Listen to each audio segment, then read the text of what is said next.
Монгол орны зарим нутагт элсний нүүдэлжил хэсчил төрчимжиж бэлчээрийн экосистемийг дөрөөлж буй. Харин энэхүү сорилтыг байгальд суурилсан шийдлээр нутгийн иргэдтэй хамтран даван туулах дасан зохицох ажлууд Монголд бодитоор хэрэгжиж байна. За манай нутагч одоо үндсэндээ говь хангаа болсон ерөнхий сайхан байгальд хийтэй нутаг юм байгаа. Тэгээд одоо жил иргэжсэн одоо энэ цөлжилт гэх юм уу элсний нүүдэл маш ихтэй. Жилд нэг доот нэг 40-50 м л одоо дахиад ашиг хийнээс. 60 гаруй хувийнх нь байсан бол одоо 70% 30% одоо үндсэндээ хангаа уулах газараа тэгээд зундаа зусчиж байна. Өвлждэг газрууд нь бол тэр чигээр л одоо элс.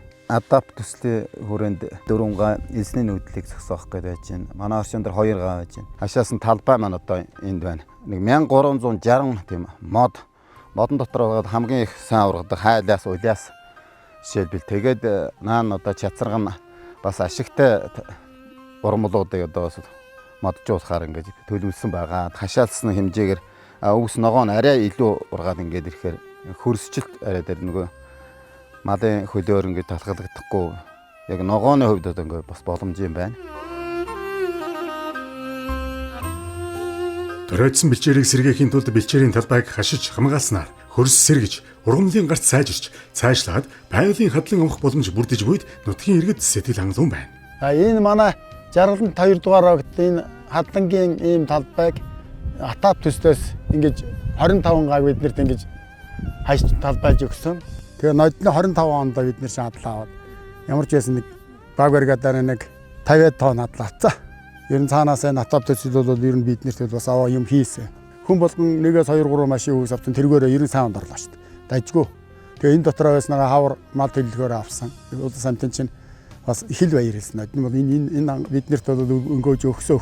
Одоо энд нэг цахилгаан ороод ирсэн нэг худаг мудаг ухах санаал байгаа. Бид нар их юм яриад байгаа багаараа. Цагаан талбайтай улсууд одоо ингээд хашаалуулаад өөрснөө ч хашаалаад ингэх юм бол ер нь ашигтай гэдгийг бол одоо төрүүчээс үр дүн гарч байна.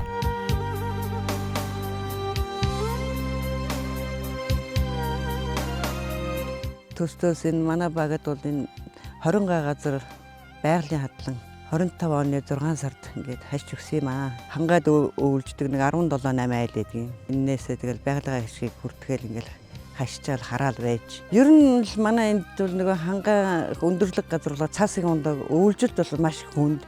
Зундаа уд явах бороо орсон үед бол ургад сайн гарна. Цог хэмжээгээр ургасныгаа бол хуваагаад авчвал биднэрд бол ер нь ашигтай. Экосистемийн тэнцвэрийг хадгалах, сэргээхэд татмын ойжуулалт чухал үүрэгтэй. Салхины хурд элсний нүүдлийг сааруулж, хөрсийг үндсээр нь бэхжүүлж, гүний чигийг хадгалах зорилготой хамгаалалтын ногоон зурвас энэ нутагтж мөн биелэлээ олжээ. За манай сумын сангийн талаа 3 дугаар багийн нутаг дэвсгэр хар үзүүр хэмээх энэ газар 10 га газар 8000 мод ургас, улаас, хайлаас зэрэг модыг тарихаар суулгацсынхаа нөхийг бэлтгээд ажил эхэлсэн байна. Өнөөдрийн байдлаар сүлжилт асар хүчтэй явагдаж байгаа суманд энэ сүлжилтөө сэргийлэхэд энэ мод тарих ажиллагаа бол нэлээд үр дүнтэй юм аа. Бид энэ тарьсан модыг авч үлдэхийн тулд бэлчээрийнхаа даацыг зохицуулаад тарьсан модыг ургуулах талаар иргэн бүр сэтгэл зүтгэлтэй хамтран ажиллацгаахыг нийт ард иргэдээс уриалж байна. Элсний нүүдэл Монгол орны бүс нутаг бүрд өөрөөр хэлбэрээр илэрдэг.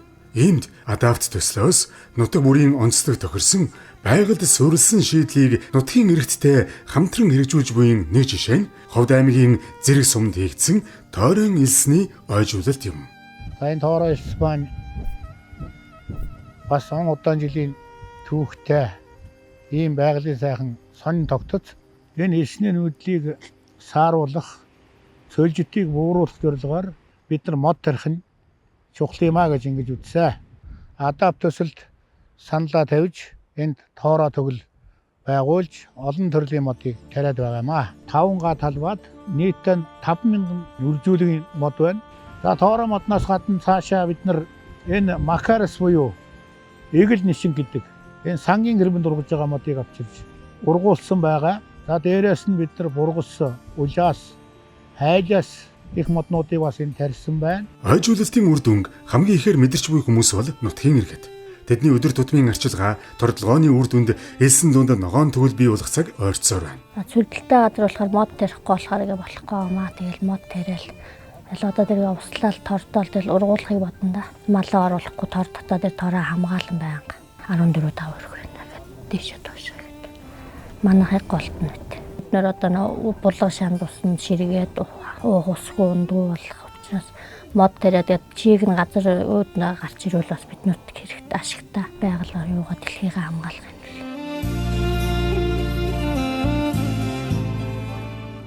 Уур амьсгалын өөрчлөлтөд дасан зохицох хамгийн үр дүнтэй шийдэл бол байгалийн их үүсвэр, нөөц баялаг, нүүдэлчдийн уламжлалт арга ухааныг шинжлэх ухаан, технологитой нэгтгэн цогцлоох хамтын ажиллагаа байдаг. Энэхүү хамтын ажиллагааг адапт төслийн зорилттой аймагуд болох Ховд, Завхан, Дорнод, Сүхбаатарт хэрэгжүүлсэн нь газар нутгийн хувьд хэдий өөр боловч зорилго, үр дүнгийн хувьд нэгэн ижил билээ. Сэргсэн бэлчээр, ургасан мод, чадварчсан иргэдийн энэ жишээ зөвхөн Монголд ч биш, дэлхийн альч хуурай бүс нутгуудад хэрэгжих боломжтой сайн туршлага болох үе заа.